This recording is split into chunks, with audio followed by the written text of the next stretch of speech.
Hey everybody, TYT Sports locked out. Although it is sunny, it is a gloomy day for this Bulls fan in Culver City, California. It was a 78-77 game in Game 6 of the Sixers-Bulls first round series of the Eastern Conference, in the Eastern Conference. 12 seconds left after Thaddeus Young's driving scoop shot in the lane goes in. Ronnie Brewer inbounds the ball. CJ Watson, an 81% free throw shooter, okay? 81% free throw shooter. May have been fouled by Drew Holiday. Either way, he drives towards the lane. Clock is winding down. He passes, instead of running out the clock, to the worst free throw shooter on the Chicago Bulls roster and one of the worst free throw shooting centers in the league, Omer Asik. What is he shooting? 46% on the season. Before we get to his two missed free throws, oops, I just went to it. I still believe, after watching it numerous times, that there should have been a flagrant foul call on Spencer Hawes. I understand the refs would not call that. It's Game 6. The Sixers are down a point. You know, it's in Philadelphia. I understand that they're not going to call that. However, when you look at the replay, Spencer Hawes did not play the ball. He played the man. He grabbed Omer near his neck, grabbed his body, and threw him down. Probably should have been a flagrant foul. He didn't throw him down violently. He just didn't play the ball. He played the man.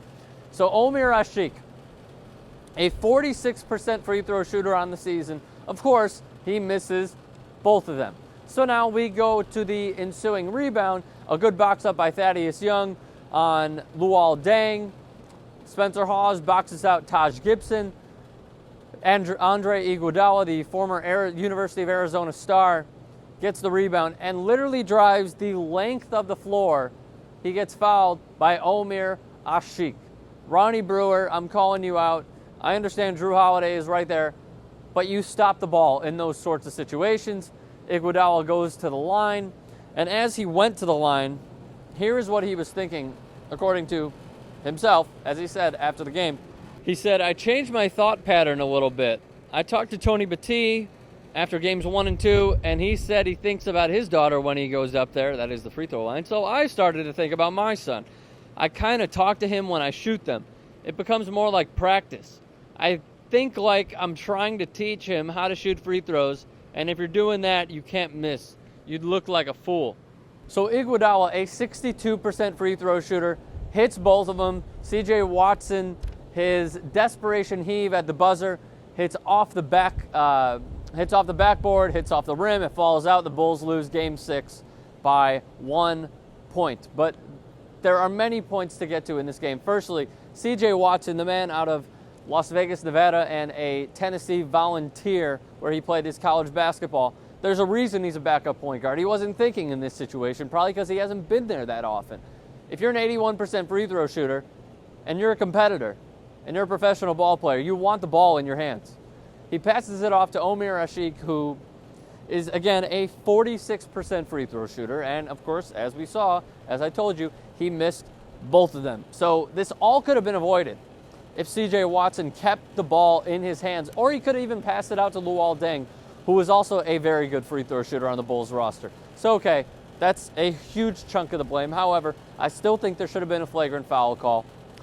Congratulations to the Sixers. Seriously, congratulations to them. Their first time going to the second round of the Eastern Conference playoffs since 2003. So now, Tom Thibodeau, I mean, look, the team has gone down with injury after injury, with Derrick Rose lost in Game 1 after he tore his ACL. Joakim Noah went down with an injury.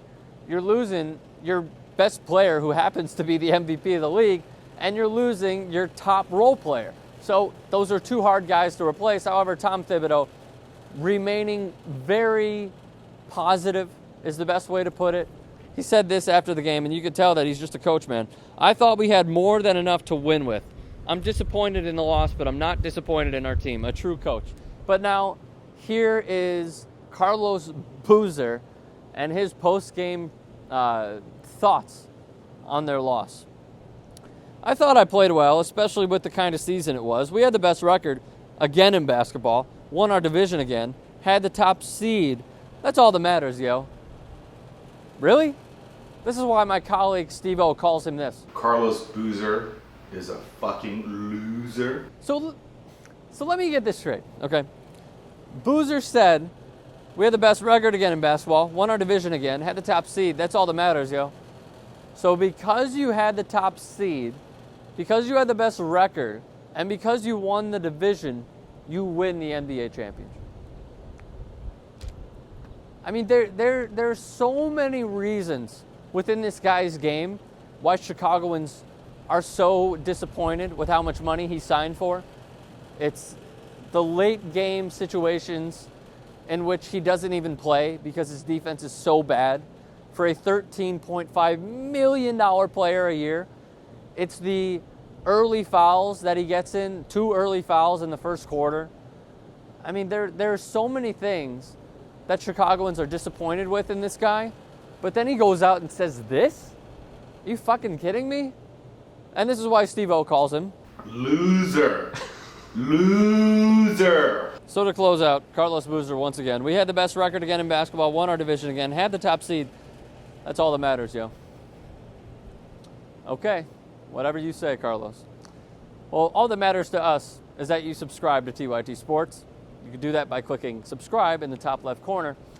And also tweet me your thoughts at Rick Strom. And hey, give me a follow while you're at it. And also our Facebook page can be found in the description below. Leave your comments in the comment section below, but please keep them clean though, guys. And one last thought on Carlos Boozer. Loser. Loser.